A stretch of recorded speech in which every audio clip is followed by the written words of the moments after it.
온 이스라엘 가운데에서 압살롬같이 아름다움으로 크게 칭찬받는 자가 없었으니 그는 발바닥부터 정수리까지 흠이 없음이라. 그의 머리털이 무거움으로 연말마다 깎았으며 그의 머리털을 깎을 때 그것을 달아본즉 그의 머리털이 왕의 저울로 200세겔이었더라. 압살롬이 아들 셋과 딸 하나를 낳았는데 딸의 이름은 다말이라. 그는 얼굴이 아름다운 여자더라. 압살롬이 이태 동안 예루살렘에 있으되 왕의 얼굴을 보지 못하였으므로 압살롬이 요압을 왕께 보내려 하여 압살롬이 요압에게 사람을 보내 부르되 그에게 오지 아니하고 또다시 그에게 보내되 오지 아니하는지라. 압살롬이 자기의 종들에게 이르되 보라, 요압의 밭이 내 밭 근처에 있고 거기 보리가 있으니 가서 불을 지르라. 압살롬의 종들이 그 밭에 불을 질렀더니 요압이 일어나 압살롬의 집으로 가서 그에게 이르되 어찌하여 네 종들이 내 밭에 불을 질렀느냐? 내가 일찍이 사람을 내게 보내 너를 이리로 오라고 청한 것은 내가 너를 왕께 보내 아뢰게 하기를 어찌하여 내가 그 술에서 돌아오게 되었나이까? 이때까지 거기에 있는 것이 내게 나았으리이다 하려 함이로라. 이제는 내가 나로 하여금 왕의 얼굴을 볼 수 있게 하라. 내가 만일 죄가 있으면 왕이 나를 죽이시는 것이 옳으니라 하는지라. 요압이 왕께 나아가서 그에게 아뢰매 왕이 압살롬을 부르니 그가 왕께 나아가 그 앞에서 얼굴을 땅에 대어 그에게 절하매 왕이 압살롬과 입을 맞추니라. Everyday Sunday, 우리의 매일을 썬데이로 세팅하라. 할렐루야. 오늘 선셋 메시지를 통하여서 주님과 동행하기를 소망하는 저와 여러분 되시기를 축복합니다. 성경에 등장하는 인물들을 보면 이 외모에 대한 묘사가 종종 나타나곤 합니다. 그 중에서도 특히 이 빼어난 용모를 가진 그런 사람들에 관한 이야기가 나오곤 하는데요. 대표적으로 리브가와 라헬, 또 사울과 다윗 등 이 성경이 아름답다고 증언한 사람들이 나타납니다. 그러나 이는 이 하나님이 아름다운 사람을 좋아한다는 그런 뜻은 아닙니다. 오히려 이 아름다움 때문에 그 인간의 연약함이 드러나는 경우가 더욱 많이 나타납니다. 오늘 말씀의 주인공 압살롬도 그의 외모에 대한 칭찬이 자자했습니다. 함께 우리 말씀을 살펴보도록 하겠습니다. 먼저 첫 번째로 살펴볼 것은 이 압살롬의 아름다움에 관한 모습입니다. 성경은 압살롬의 이 아름다움에 대해 서술합니다. 이스라엘에서 가장 용모가 뛰어났다고 하며 발바닥부터 정수리까지 흠이 없었다고 말합니다. 25절입니다. 온 이스라엘 가운데에서 압살롬같이 아름다움으로 크게 칭찬받는 자가 없었으니 그는 발바닥부터 정수리까지 흠이 없음이라. 아멘. 사울도 용모가 준수했고 키도 매우 컸으며 다윗도 얼굴이 아름다웠다고 증언하지만 그보다 훨씬 뛰어난 외모의 소유자였던 것입니다. 머리를 1년에 한 번 잘랐는데 그 무게가 200세겔이었다라고 증언합니다. 이는 약 2.6kg의 무게입니다. 머리도 상당히 풍성했던 것으로 보입니다. 시대마다 이 미의 기준이 다르긴 하겠지만 이 성경의 내용으로 살펴보았을 때 압살롬은 지금 보아도 상당한 그 미모의 소유자였을 것으로 판단이 됩니다. 그런데 성경에서 이런 증언을 하는 이유는 이 사람들의 이 압살롬의 빼어난 용모 때문에 그를 동정했을 것이다 라는 그 암시를 주기 위해서였습니다. 지금 우리 시대에도 이 용모가 뛰어나거나 매우 인기가 있는 연예인들을 보면 그들이 큰 잘못을 했음에도 불구하고 그를 용서해야 된다거나 오히려 그에게 동정을 보내는 경우가 더러 있습니다. 하지만 하나님께서는 외모가 아닌 중심을 보시는 분이십니다.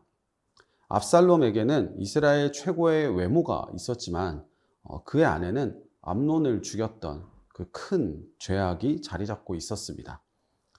물론 사건의 발단은 이 암논이 압살롬의 여동생인 다말을 겁탈한 데서부터 시작이 되었지만 죄를 죄로 갚는 것은 이 하나님이 원하시는 방법은 아니었습니다.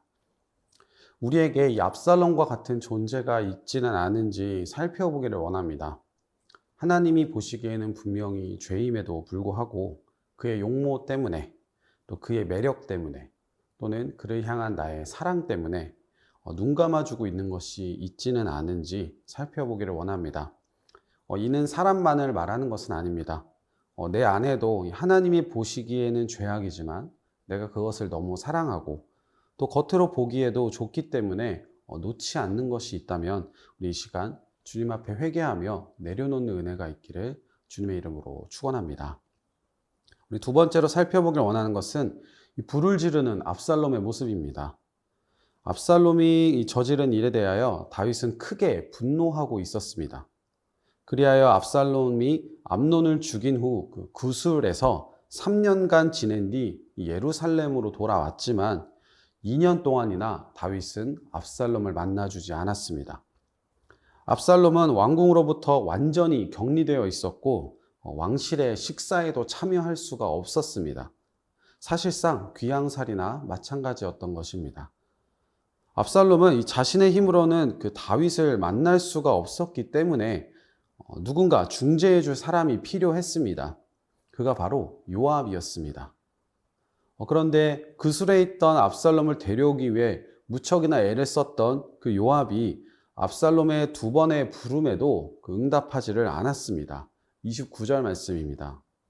압살롬이 요압을 왕께 보내려 하여 압살롬이 요압에게 사람을 보내 부르되 그에게 오지 아니하고 또 다시 그에게 보내되 오지 아니하는지라. 아멘. 요압이 압살롬을 아끼는 마음이 있었던 것은 분명합니다. 그러나 의도적으로 이 요청을 거부한 것은 아마도 이 다윗의 분노를 잘 알기에 대응하지 않았던 것으로 보입니다. 그래서 압살롬은 이 요압의 밭에 불을 지르는 아주 극단적인 방법을 통해 요압과의 대화를 성사시킵니다. 자신의 밭에 불이 난 것을 보고 크게 놀란 요압은 압살롬을 찾아가 어찌하여 이런 일을 저질렀냐고 문책을 합니다. 이에 압살롬은 요압에게 이렇게 말합니다. 32절입니다. 압살롬이 요압에게 대답하되 내가 일찍이 사람을 내게 보내 너를 이리로 오라고 청한 것은 내가 너를 왕께 보내 아뢰게 하기를 어찌하여 내가 그술에서 돌아오게 되었나이까. 이때까지 거기에 있는 것이 내게 나았으리다 하려 함이로다. 이제는 내가 나로 하여금 왕의 얼굴을 볼 수 있게 하라. 내가 만일 죄가 있으면 왕이 나를 죽이시는 것이 옳으니라 하는지라. 압살롬은 요압에게 묻고 싶었던 것이 있었습니다. 다윗이 요압을 통해 왜 자신을 그술에서 예루살렘으로 돌아오게 한 것인지 알고 싶다라고 말합니다. 2년이나 자신은 존재하지 않는 사람처럼 여겼으면서 대체 다윗 왕은 나를 왜 데려왔냐 그것을 묻고 싶었던 것입니다. 만일 자신에게 죄가 남아 있어서 데려온 것이라면 차라리 그 죄를 물어 자신을 죽이라 라고 이렇게 말을 합니다. 이에 요압은 다윗에게 압살롬의 부탁을 전하며 압살롬은 왕궁에 나아가 왕 앞에 엎드려 절하며 대면을 할 수 있게 되었습니다. 다윗은 압살롬에게 다가가 그에게 입을 맞추며 화해를 합니다. 그런데 이 성경은 이 5년간의 긴 갈등의 해결을 별다른 감정 없이 매우 간결하게, 매우 간략하게 서술하고 있습니다. 심지어 이 사무엘하 14장에는 다윗의 이름조차 나오고 있지 않습니다. 그저 왕이라고 불릴 뿐입니다. 이미 다윗과 압살롬의 이 아버지와 아들의 관계가 깨어진 것입니다. 이들의 관계가 온전히 회복되었다면 입을 맞췄다라는 짧은 글귀보다 더 감정적이고 극적인 일들을 서술했을 것입니다. 마치 요셉이 그의 형제들을 용서했을 때처럼 말이죠. 그러나 이렇게 간략하게 나온 것은 이 온전한 관계의 회복보다는 공적으로 다시 함께한다라는 정도로 우리가 해석할 수 있을 것 같습니다. 다윗은 이 압살롬의 성공지향적인 모습, 자신의 뜻을 관철하기 위해서라면 살인도 방화도 서슴지 않는 이런 모습을 보고 후계자로 인정할 수가 없었을 것입니다. 그렇기에 이후에 압살롬은 자신이 왕이 되기 위해서 반란이라는 아주 극단적인 방법을 취하게 되는 것으로 귀결이 됩니다. 압살롬의 모습을 보며 우리가 얻어야 할 교훈은 무엇일까요? 성공을 위해 수단과 방법을 가리지 않는 이 압살롬의 모습이 어떠한가요? 우리의 구원은 단 한 번의 사건으로 끝나는 것이 아니라 하나의 여정입니다.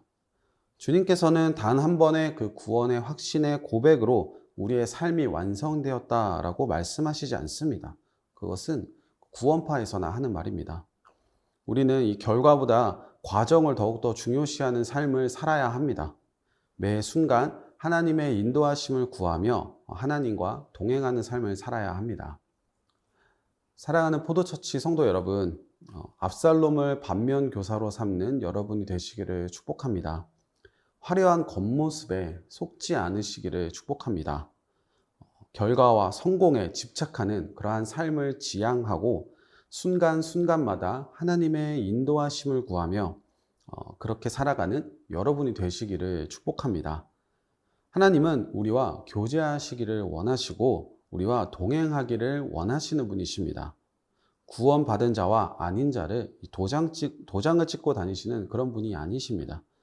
우리의 매일의 삶에서 하나님과 동행하는 그런 은혜와 기쁨을 누리는 저와 여러분이 되기를 주님의 이름으로 축원합니다.